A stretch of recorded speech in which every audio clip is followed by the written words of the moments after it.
السلام عليكم ورحمة الله تعالى وبركاته، إخواني وأحبابي وأخواتي الكريمات، بارك الله بكم جميعا. بسم الله الرحمن الرحيم، الحمد لله رب العالمين، وأفضل الصلاة وأتم التسليم على سيدنا محمد وعلى آله وأصحابه أجمعين.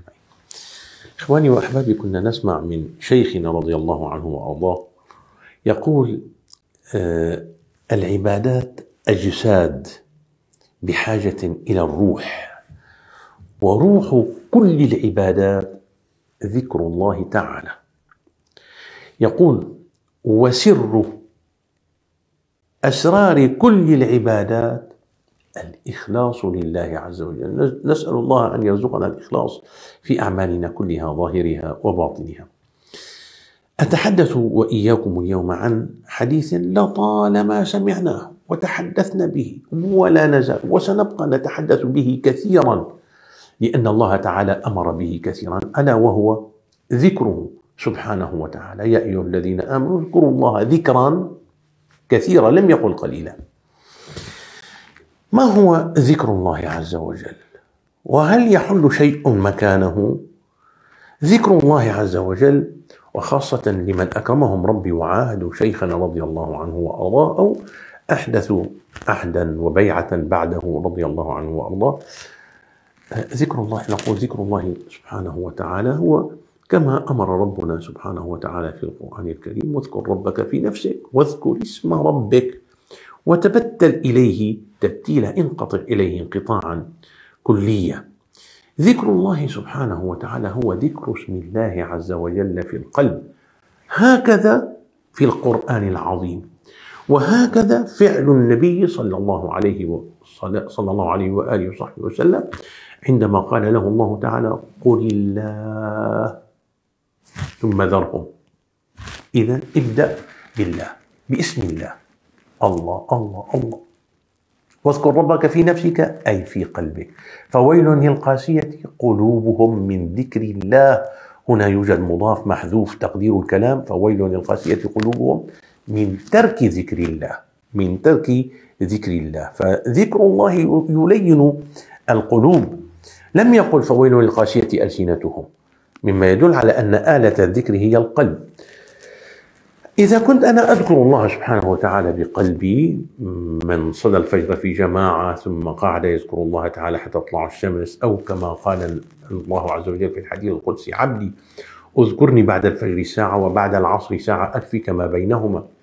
إذا كنت أذكر الله سبحانه وتعالى صبحا ومساء، شغلني شاغل ما، فأخذت أشتغل بسبحان الله والحمد لله والاستغفار وحسبي الله، يعني ببعض الأذكار اللسانية. هل يغني هذا عن ذاك؟ أقول: إذا لم يكن في عنقك بيعة، نعم. أما إذا كان في عنقك بيعة فينبغي أن تؤدي ما بايعت عليه، لقول الله عز وجل: إن الذين يبايعونك إنما يبايعون الله يد الله فوق أيديهم فمن نكث فإنما ينكث على نفسه ومن أوفى بما عاهد عليه الله فسيؤتيه أجرا عظيما. إذن لابد، لو شغلني شاغل أشتغل به لضرورة ما، ثم أقضي ما فاتني من وردي الذي عاهدت عليه. فممكن مساء عوضا عن أن أذكر نصف ساعة أذكر ساعة كاملة، وربما ساعة ونصف، كفارة عما جعلني يعني أقصر بذكري صباحا. والمهم، ذكر الله سبحانه وتعالى، كيف يمكن للذاكر أن يدرك إذا كان هو يذكر حقا أم لا؟ كما قلت لكم في الصلاة والصيام، كل العبادات بالإمكان أن أعرف إذا كنت أنا منتفعا بها أم لا، أرى نتائجها. فالنتائج تبرهن لنا على المقدمات. فإذا كانت النتائج طيبة، ذكر الله عز وجل جعلني في الطريق أكف البصر ولا أنظر إلى الحرام، وجعلني أحفظ لساني فلا أخوض في أحاديث الآخرين، وجعلني أكثر من استحضار هيبة الله عز وجل وخشيته في نفسي، عند كل أمر. فمعنى ذلك أنا بإذن الله عز وجل ذكري مقبول، وإلا فأنا أدعي أني ذاكر ثم أفعل ما يروق لنفسي، معنى ذلك أنا أنقاد لشيطاني ولهوايا ولنفسي. فعلامة قبول الذكر نتائجه، النتائج الإيجابية. فإذا كانت النتائج إيجابية بما يرضي الله تعالى كنت أنت بإذن الله تعالى من الذاكرين. بلغ الحبيب الأعظم صلى الله عليه وسلم أن بعض شباب الصحابة مريض، ذهب فزاره صلى الله أو عاده عليه الصلاة والسلام، وإذ بهذا الشاب ذكر للنبي عليه الصلاة والسلام أنه كان يقرأ آية من القرآن فانخلع بها قلبه، وكررها أمام النبي عليه الصلاة والسلام وفاضت بها روحه. فالنبي صلى الله عليه وسلم بين للصحابة أن هذا الشاب مات من خشية الله.